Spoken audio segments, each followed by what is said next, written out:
Halo, assalamualaikum warahmatullahi wabarakatuh. Anak-anak yang ibu banggakan dan ibu sayangi, selamat pagi dan salam semangat bagi kita semua. Bagaimanakah kabar anak-anak hari ini? Semoga kita selalu senantiasa diberikan kesehatan, dan jangan lupa tetap jaga dan tetap patuhi protokol kesehatan di tengah pandemi COVID-19 ini.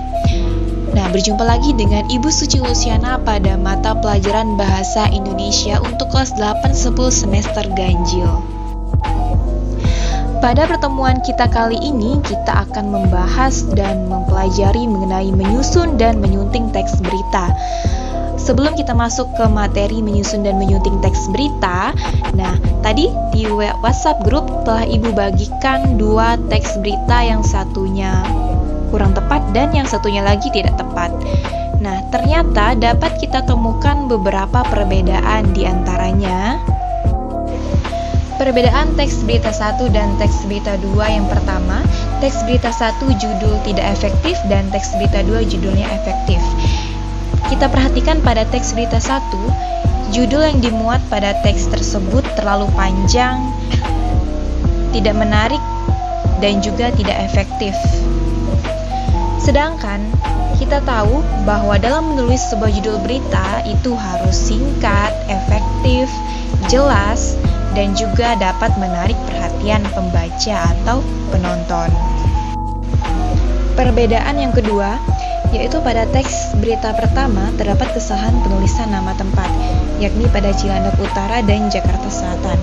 Seharusnya huruf C pada kata Cilandak dan huruf U pada kata Utara itu harus dituliskan dalam huruf kapital, karena itu menunjukkan nama tempat. Kemudian perbedaan yang ketiga, yaitu teks pertama atau teks 1, penulisan angka 16 di dalam teks tersebut tidaklah tepat. Seharusnya angka yang dapat dinyatakan dengan dua kata ditulis dengan huruf saja, yakni misalnya 16. Namun ada pengecualian jika angka tersebut dipakai secara berurutan dalam perincian, maka angka tetap ditulis dalam bentuk angka.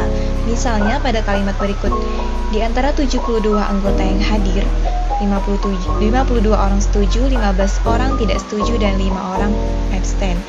Nah, pada kalimat tersebut terdapat perincian yang artinya angka dapat ditulis dalam bentuk angka juga tanpa perlu diubah menjadi bentuk huruf. Perbedaan yang keempat, berdasarkan kelengkapannya dalam berita teks pertama terdapat bagian yang hilang. Bagian mana saja yang hilang? Di dalam teks pertama tidak dijelaskan kapan waktu terjadinya kebakaran. Nah, dengan demikian, pertanyaan kapan atau when tidak bisa dijawab oleh berita tersebut. Sedangkan kita ketahui bahwa unsur-unsur pokok berita itu harus memuat 5W plus 1H. Kemudian perbedaan yang terakhir, teks berita 1 tidak menggunakan sumber berita yang jelas. Sedangkan coba kita perhatikan pada teks berita 2, terdapat sumber berita yang berasal dari detik.com. Sekian pembahasan mengenai teks berita 1 dan berita 2 beserta perbedaannya.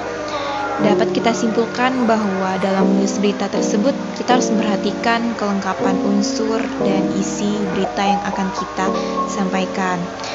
Nah, untuk pembahasan materi kita pada hari ini akan kita lanjutkan pada video pembelajaran berikut mengenai bagaimana menyusun teks berita dan bagaimana cara menyunting teks berita yang baik dan benar.